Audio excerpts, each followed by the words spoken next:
Election লক্ষ্য পৌঁছানোর সক্ষমতাকে ইউনূস সাহেবের অন্তর্বর্তীকালীন সরকার রাখেন। সে নির্দিষ্ট কিছু কাজ করার হয়তো সক্ষমতা রাখেন, যে কাজগুলি করার জন্য জনগণের সমর্থন রয়েছে অথবা রাজনৈতিক দলগুলির সমর্থন রয়েছে। এর বাইরে একটা অন্তর্বর্তীকালীন সরকারের ক্ষমতার সীমাবদ্ধতা আছে, তারপর তার মেয়াদের সীমাবদ্ধতা আছে, পার্লামেন্টও অকার্যকর নেই না। কিন্তু এই যে রবি ভাই, আমি একটু ডিফার করি, ওনার তো মেয়াদের কোনো সীমা নেই। না, আচ্ছা, সীমা নেই মানে অন্তর্বর্তীকালীন সরকারটা মেয়াদটা বুঝবেন 1 দিন থেকে 1 বছরের নিচে। এটা হলো যে আমি সংজ্ঞায় যাই। প্লিজ প্লিজ প্লিজ একটু শোনেন, আগে শোনেন না। সব প্রত্যাশা ইউনূস সাহেবের অন্তর্বর্তীকালীন সরকারের কাছে আপনারা আশা করছেন, যদি কেউ করে থাকেন। হ্যাঁ, কিছু আমরা তো সিলেক্ট করেছি, কিছু সংস্কার, বিচার এবং একটা গ্রহণযোগ্য নির্বাচন, 3টা জায়গা তো একমত হয়েছে, 3টি দায়িত্ব দেওয়া হয়েছে। হ্যাঁ, তো 3টি দায়িত্ব সম্পূর্ণ হয়তো করতে পারেনি। আমি এই জায়গায় একমত যে তার অনেক কিছু জায়গায় ব্যর্থতা আছে, সময় অনেক বেশি লেগেছে। এখন একটা অন্তর্বর্তীকালীন সরকার যে পরিস্থিতিটা ফেস করেছে, এর একটা গণ অভ্যুত্থানের পর সময়টাও খুব স্মুথ ছিল না। রাজনৈতিক দলগুলির সহযোগিতা ছিল, আবার রাজনৈতিক দলগুলির কৌশলগত অবস্থানও ছিল। জাতি হিসেবে আমাদের একটা ব্যাপার আছে, সেটা হচ্ছে আমরা সকালে যেটা চাই দুপুরে তাতে অনীহা, রাত্রে মানি না। এই জাতি হিসেবেও আমরা কিন্তু এরকম আছি। এখন একটা নির্বাচিত সরকার ছাড়া এই লক্ষ্যে পৌঁছানোর যে ধাপগুলি আছে সেটা কিভাবে অর্জন হবে? একটা সিলেক্টিভ বডি, 20-25 জনের বডি, ওখানে বসেই বাংলাদেশের সব মানুষের সব সমস্যা সমাধান হয়ে যাবে? আর এই গণতন্ত্র উত্তরণ এবং শানিত হয়ে ধাপে ধাপে রাজনৈতিক সৌহার্দ্যতা প্রতিষ্ঠিত করে প্রতিযোগিতাপূর্ণ গণতন্ত্র আনা, জবাবদিহিমূলক পার্লামেন্ট, জবাবদিহিমূলক সরকার প্রতিষ্ঠার যে পথ, উন্ডা হয়তো পথনকশাটা করে যেতে পারেন, কিন্তু সফল হয়ে লক্ষ্য পৌঁছানোটা তো কঠিন, সময় তো লাগবে। এবং সে দায় জাতিকে নিতে হবে, রাজনীতিবিদদের নিতে হবে। সে জায়গায় ধরেন হ্যাঁ, প্রত্যাশা রাখা যেতে পারে। মাহবুব কামাল ভাই যে প্রত্যাশা, সেখানে আমি খুব বেশি দ্বিমত না। করছি না। মাহবুব কামাল ভাই বিশ্বাসিত করেন না, প্রত্যাশা তো নেই। না না, কিছু মানুষের তো ধরেন সেটাও সমাজে দরকার আছে। বিশ্বাস থাকবে না, আমার বিশ্বাস থাকবে, আপনার একটু কম থাকবে, আবার আপনি অনেক তৃপ্ত হয়ে যাবেন, এটা তো সমাজের অংশ, এটা থাকবে। এভাবেই সমাজ শানিত হয়, এভাবেই রূপান্তর হয়। সে জায়গায় আমরা ঠিক আছে মাহবুব কামাল ভাইয়ের জায়গায়। আমি একটু অন্য জায়গায় আসতে চাচ্ছিলাম আর কি। মাহবুব কামাল ভাই ভালোভাবে বলেছেন যে শেখ হাসিনা রিভেঞ্জ প্রিয় ছিলেন এবং ধাপে ধাপে জেনে বুঝে তিনি এই গণহত্যা করেছেন। যেহেতু তার কিছু ক্ষোভ ছিল, তিনি কোনো সময় বঞ্চিত হয়েছেন। তার মানে কি হচ্ছে, এই গণহত্যাটা তিনি বা মানবাধিকার লঙ্ঘন বা গণহত্যা তিনি জেনে বুঝে করেছেন, অতএব তার শাস্তি হওয়া উচিত সর্বোচ্চ। মাহবুব কামাল ভাইয়ের ওই উপলব্ধি যদি ঠিক হয়, তার ট্রায়াল ফেস করা উচিত।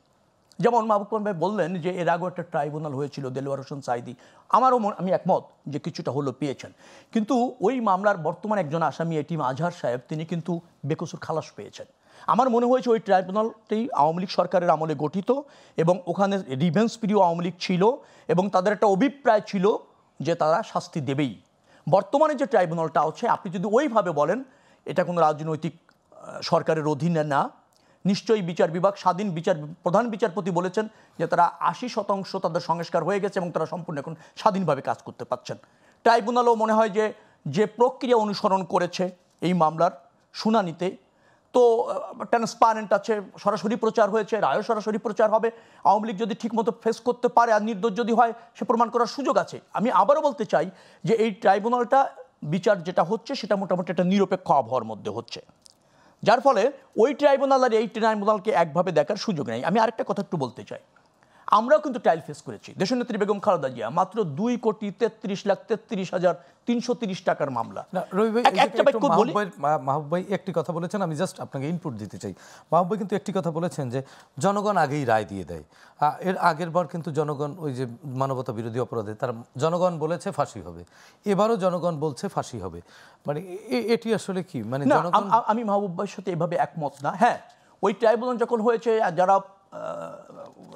ওই মানবতা বিরোধী অপরাধ 71-এ যেটা হয়েছিল আর কি, সেই সময় যারা ভিক্টিমাইজ হয়েছে তারা ফাঁসি আশা করেছে, তারা শাহবাগে লাগাতার অবস্থান করে ফাঁসি চেয়েছে, তাদের অভিপ্রায় ছিল তারা ফাঁসি চায়, তারা ভিক্টিমাইজ। এখনও আবার ধরেন যারা ভিক্টিমাইজ হয়েছে তারাও শেখ হাসিনার ফাঁসি চাইবে, কিন্তু ultimately end of the day আপনাকে ট্রায়াল ফেস করতে হবে। ট্রায়ালটা আগে যদিও দলীয় সরকারের অধীনে থাকলে সেখানে বিতর্ক হওয়ার সুযোগ আছে এবং বলাও হয়েছে যে আইন অনুসরণ করা হয়েছে, কিন্তু যারা সাপার করেছিল, সাজা যাদের হয়েছিল মতিউর রহমান নিজামী, মুজাহিদ সহ অন্যান্য যারা আছে, সালাউদ্দিন কাদের চৌধুরী, বলা হয়েছে যে তারা পর্যাপ্ত আইনি ডিফেন্সটা পায়নি, আইনি অধিকার থেকে বঞ্চিত হয়েছে। এখন তো সেটা হচ্ছে না, এখন মোটামুটি আরও বেশি স্বচ্ছতার সাথে হচ্ছে, গ্রহণযোগ্যভাবে হচ্ছে। যে জায়গাটা আমি ছিলাম, যে আমরা কিন্তু ট্রায়াল ফেস করেছি। দেশনেত্রী বেগম খালেদা জিয়ার যে অরফিনান্স ট্রাস্ট মামলা জানেন, 2,33,33,330 টাকার একটা আত্মসাতের মামলা ছিল। টাকাটা আছে, টাকাটা 3 গুণ হয়েছে, তারপর 10 বছরের সাজা দেওয়া হয়েছিল। এবং বেগম খালেদা জিয়া কিন্তু সেই সাজা মেনে আপনার এই যে কারাগারে গিয়েছিলেন। আমার মনে আছে এখনো পর্যন্ত, যেদিন রায় হয় 8 ফেব্রুয়ারি, আমরা বেগম খালেদা জিয়ার সাথে বহর নিয়ে মিছিল করে কারাগার যেতে চেয়েছিলাম, ট্রাইব্যুনালে যেতে চেয়েছিলাম, আমাদের আটকে দিয়েছে পুলিশ। বেগম খালেদা জিয়া নিজেই গিয়েছেন রায়ের দিন, আর পুলিশ গুলি করেছে, টাসল মেরেছে, আহত করেছে, গ্রেপ্তার করেছে। আমরা কিন্তু পুলিশের সাথে মুখোমুখি ধরেন ঢিল ছুড়াছুড়ি করেছি প্রকাশ্যে, কিন্তু সেটা রাজনৈতিক অধিকার, রাজনৈতিক অধিকার। এখন যেটা হচ্ছে সেটা চূড়াগুপ্ত হামলা। ধরেন আজকে দেখলাম যে একটা হাসপাতালের মধ্যে একটা অ্যাম্বুলেন্স পার্কিং করা আছে, সেই অ্যাম্বুলেন্সটাতে আগুন ধরে দেওয়া হয়েছে। তো এটা তো রাজনৈতিক প্রতিবাদ না। হ্যাঁ, আপনি যেহেতু একটা রাজনৈতিক দলের কিছু অনুসারী থাকবে, শেখ হাসিনারও কিছু অনুসারী আছে, ফ্যাসিবাদ যেখানেও আছে ফ্যাসিবাদেরও কিছু অনুসারী থাকে। ফ্যাসিবাদ একজন থাকেন, একটা গোষ্ঠী নিয়ে ফ্যাসিবাদ হয়, একটা গোষ্ঠী। ফ্যাসিবাদী অনেকগুলি চরিত্র একটা রাষ্ট্রে থাকে, তারা এক হয়ে ফ্যাসিবাদী মানে প্রতিষ্ঠিত করে। তারা ক্ষুব্ধ হতে পারে, কিন্তু তার মানে এই না যে আপনি চূড়াগুপ্ত হামলা করে জানমালের ক্ষতি করবেন, আতঙ্ক তৈরি করবেন, সেটা কাম্য না। এটা এখানে আইনশৃঙ্খলা বাহিনী কি কিছুটা বিপর্যস্ত হচ্ছে কিনা এই পরিস্থিতি ট্যাকেল করতে? না, আমার কাছে তা মনে হয় না। বাংলাদেশে আইন শৃঙ্খলা রক্ষাকারী বাহিনীর সক্ষমতা আছে, তারা জানে কি করণীয়, তারা জানে। আর সবচেয়ে বড় কথা হচ্ছে, মানুষ এই ট্রাইব্যুনালের পক্ষে আছে, আইন শৃঙ্খলা রক্ষাকারী বাহিনীর সাথে আছে, যার ফলে যে পরিত্যক্ত যে শক্তি, ফ্যাসিবাদী যে শক্তি, তারা তাদের উপস্থিতি জানান দিতে পারলেও সেটাতে তারা পরিত্রাণ পাবে বা এখান থেকে বেরিয়ে যাওয়ার সুযোগ আছে বলে আমার কাছে মনে হয় না। বেরিয়ে যাওয়ার একটাই সুযোগ, তাকে ট্রায়াল ফেস করতেই হবে আইনিভাবে। পাশাপাশি যদি তাকে মুক্ত করে দেয় সেটি আইনের ব্যাপার। না না, সেটা তো আইনের ব্যাপার, সে অধিকার তার রাখে। এবং মানে আইন প্রয়োগকারী কি, মানে বিচারিক আদালত তো সার্বভৌম, স্বাধীন। তারা তথ্যপত্র যাচাই করে যদি মনে হয় যে না, তার সম্পৃক্ততা নেই, তিনি খালাস হতে পেতে পারেন। কিন্তু সেই অপেক্ষায় তো থাকছেন না, তারা তো আতঙ্কিত হয়ে নতুন করে জনগণের মধ্যে আতঙ্ক তৈরি করতে চাচ্ছেন সাজার ভয়ে।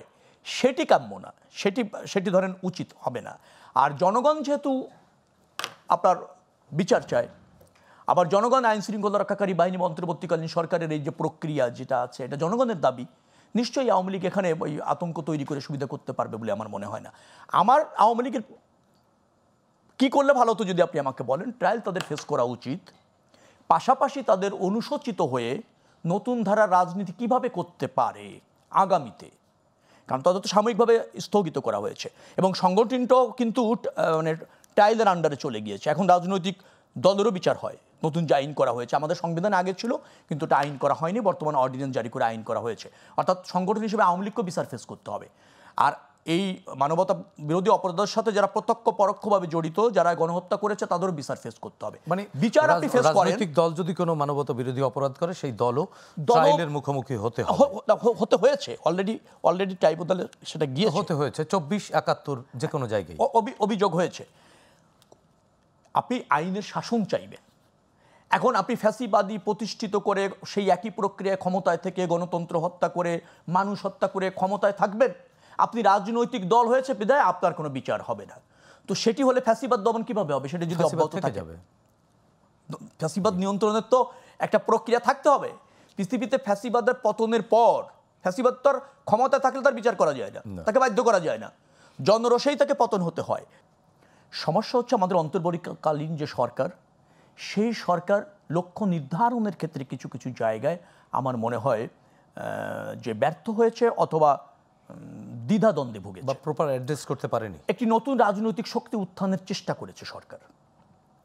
সেই চেষ্টাটাও আমার মনে হয় আমাদের জাতীয় ঐক্য ধরে রাখার ক্ষেত্রেও প্রতিবন্ধকতা তৈরি করেছে। তারপর আমাদের বাংলাদেশের বিদ্যমান সংবিধান অথবা আমাদের রাষ্ট্র ব্যবস্থাপনার যে বিধি বিধান আইন যেগুলি আছে, আমাদের বিচার বিভাগ, শাসন বিভাগ, আইন বিভাগ, আমাদের সাংবিধানিক প্রতিষ্ঠান, সেইগুলিতে রাজনৈতিক হস্তক্ষেপ ছিল, বিশেষ করে বিগত 17 বছর খুব মানে রাজনৈতিক বিবেচনায় পরিচালিত হয়েছে। কিন্তু সেটা আবার কারেকশন করতে গিয়ে আরেক ধরনের রাজনৈতিক টেন্ডেন্সি আনার চেষ্টা করা হয়েছে, কোনো বিশেষ গোষ্ঠী ব্যক্তির অভিপ্রায়টাকেই জাতির জন্য শিরোধার্য করার একটা চেষ্টা করা হয়েছে। অন্তর্বর্তীকালীন সরকার, অন্তর্বর্তীকালীন সরকারের মানে কেউ আমি বলবো না, অন্তর্বর্তীকালীন সরকারকে ব্যবহার করে। এখন এর পিছনে কি আছে, অন্তর্বর্তীকালীন সরকার নিজেও হতে পারে অথবা কারো প্রেসক্রিপশন হতে পারে, সেখানে আমি যাচ্ছি না। এইটা করতে গিয়ে যেটা হয়েছে যে বাংলাদেশের প্রচলিত রাজনীতি, প্রতিষ্ঠিত রাজনীতি এবং রাজনীতিকদের কাছে সেটা ধরেন অ্যাডজাস্ট করা বা অ্যাবজর্ব করা কোনো কোনো ক্ষেত্রে একটু চ্যালেঞ্জিং হয়। আমাদের এই রাষ্ট্র ব্যবস্থাপনার যে বিধি বা অথবা যে রীতি আমরা দীর্ঘদিন ধরে লালন করছি, সংসদ পার্লামেন্ট পদ্ধতির সরকার, সেখানে তো বেশ পার্লামেন্ট সার্বভৌম, কিন্তু আপনি নির্বাচিত সরকার, তার কোনো ক্ষমতা থাকবে না। বা যারা মেজরিটি পাচ্ছে জনরায়ের ভিত্তিতে, তাদেরকে হাত পা বেঁধে রাষ্ট্র পরিচালনা করতে বলা হচ্ছে। 180 দিনের একটা টাইম, না রাষ্ট্র পরিচালনা করতে বলা হচ্ছে এরকম ভাবে। ছোট একটি রাজনৈতিক দল হয়েছে, সেও ক্ষমতার অংশ হতে চাইছে। আবার আমলাতন্ত্র তো আছেই, আমলারা তো সক্রিয় আছেই। এখন এই যে রূপান্তর বা এই যে উত্তরণ, এটা করতে গিয়ে কিছু জায়গায় অন্তর্বর্তীকালীন সরকার লেজে গুবরে করেছে। আর এই লেজে গুবরে করতে যখন উপক্রম হয়েছে, তখন রাজনৈতিক দলগুলির মধ্যে সন্দেহ বেড়েছে, অনৈক্য বেড়েছে, অবিশ্বাস বেড়েছে। আর এটা তো বাংলাদেশের ট্র্যাডিশনাল রাজনীতিতে আছে, উপমহাদেশেই আছে। আপনি শুধু বাংলাদেশ না, ভারতে যান, এই যে পরশুদিন মনে একটা নির্বাচন হয়েছে, রাহুল গান্ধী বলেছে নির্বাচন ম্যানিপুলেট করা হয়েছে, আছে। কিন্তু ভারত তো গণতান্ত্রিকভাবে মোটামুটি বেশ প্রতিষ্ঠিত একটা রাষ্ট্র। পাকিস্তানে যান, আছে। শ্রীলঙ্কা, নেপাল, আপনি যেখানে যান আছে। এমনকি পশ্চিমা জায়গাতেও শুরু হয়েছে, মার্কিন যুক্তরাষ্ট্র শুরু হয়েছে। তো এই পরিবেশটা তৈরি হয়েছে, আমার কাছে মনে হয়েছে অন্তর্বর্তীকালীন সরকারের দৃঢ়তার অভাব, দূরদর্শিতার অভাব এবং রাজনৈতিক এবং রাষ্ট্র ব্যবস্থাপনার যে পর্যাপ্ত জ্ঞানের অভাব, সেটা কিছু ছিল। কিন্তু এন্ড অফ দ্য ডে তারা জায়গায় ফিরে আসছে। কি জায়গায় ফিরে আসছে?